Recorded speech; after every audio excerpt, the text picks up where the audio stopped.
देश के शिक्षा मंत्री धर्मेंद्र प्रधान को नीट पेपर लीक का जिम्मेदारी लेते हुए जो है अपने पद से इस्तीफा देना चाहिए। उत्तर प्रदेश की राजधानी लखनऊ में एक बार फिर से सड़कें युवाओं के आक्रोश से गूंज उठी। नीट परीक्षा को लेकर लगातार देश भर में प्रदर्शन हो रहा है और इसी के खिलाफ छात्र संगठन NSUI ने लखनऊ में एक जोरदार और आक्रामक प्रदर्शन किया। कांग्रेस कार्यालय से शुरू हुआ ये शांतिपूर्ण मार्च उस वक्त रण क्षेत्र में तब्दील हो गया जब राजभवन का घेराव करने जा रहे छात्रों को रोकने के लिए पुलिस ने बल का प्रयोग किया। पुलिस और प्रदर्शनकारियों के बीच इस तीखी झड़प में कई लोग घायल हुए, यहाँ तक कि कई छात्र और प्रदर्शनकारी बेहोश भी हो गए। आपको बता दें, NSUI के राष्ट्रीय अध्यक्ष विनोद जाखड़ और प्रदेश अध्यक्ष अनस रहमान के नेतृत्व में सैकड़ों कार्यकर्ता और छात्र सड़कों पर उतरे।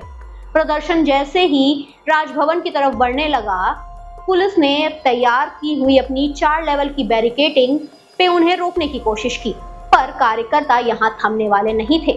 छात्रों ने भी हाथों में झंडा उठाकर बैरिकेडिंग पर चढ़ना शुरू कर दिया। सरकार के खिलाफ कई नारेबाजी भी हुई। पुलिस ने जब प्रदर्शनकारियों को पीछे धकेलने की कोशिश की तो दोनों पक्षों में जोरदार झड़प देखने को मिली। इस धक्का-मुक्की में लाठीचार्ज के दौरान एक कार्यकर्ता के सिर में भी चोट लग गई, जिसे आनन-फानन में तुरंत ही अस्पताल ले जाया गया। प्रदर्शन का नेतृत्व कर रहे NSUI के राष्ट्रीय अध्यक्ष विनोद जाखड़ ने सरकार पर तानाशाही का आरोप लगाया है। उन्होंने कहा है कि पुलिस के जरिए छात्रों की आवाज दबाई जा रही है। लखनऊ यूनिवर्सिटी के NSUI अध्यक्ष राणा सुधांशु शर्मा और कांग्रेस प्रवक्ता सचिन ने भी पुलिस पर बदसलूकी और जानवरों के जैसा व्यवहार करने का आरोप लगाया है।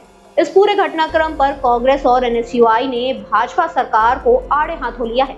संगठन की तरफ से 3 प्रमुख मांगे उठाई गई हैं, जिसमें पहली मांग है केंद्रीय शिक्षा मंत्री धर्मेंद्र प्रधान के इस महा घोटाले की नैतिक जिम्मेदारी ले और तुरंत ही अपने पद से इस्तीफा दे।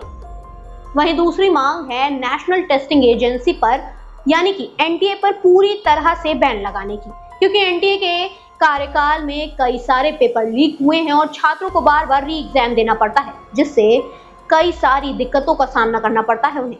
वहीं तीसरी मांग है पेपर लीक में सदमे की वजह से कई छात्रों ने अपनी जान दे दी है। इस दौरान पीड़ित परिवार को 5 करोड़ का मुआवजा और घर के अन्य बच्चों को मुफ्त शिक्षा दी जाए, ये भी मांग उठाई गई है।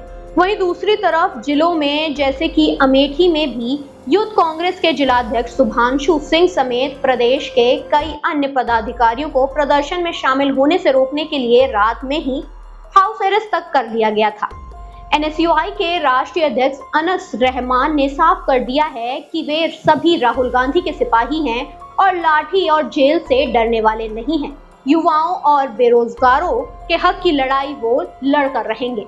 बहरहाल पेपर लीक के इस मुद्दे ने उत्तर प्रदेश की सियासत को गर्मा कर रख दिया है। अब देखना ये होगा कि विपक्ष के इस चौतरफा हमले और युवाओं के इस आक्रोश पर सरकार का अगला कदम क्या होता है। उत्तर प्रदेश का युवा, उत्तर प्रदेश का छात्र सड़कों पे है, पेपर लीक के खिलाफ आंदोलन कर रहा है।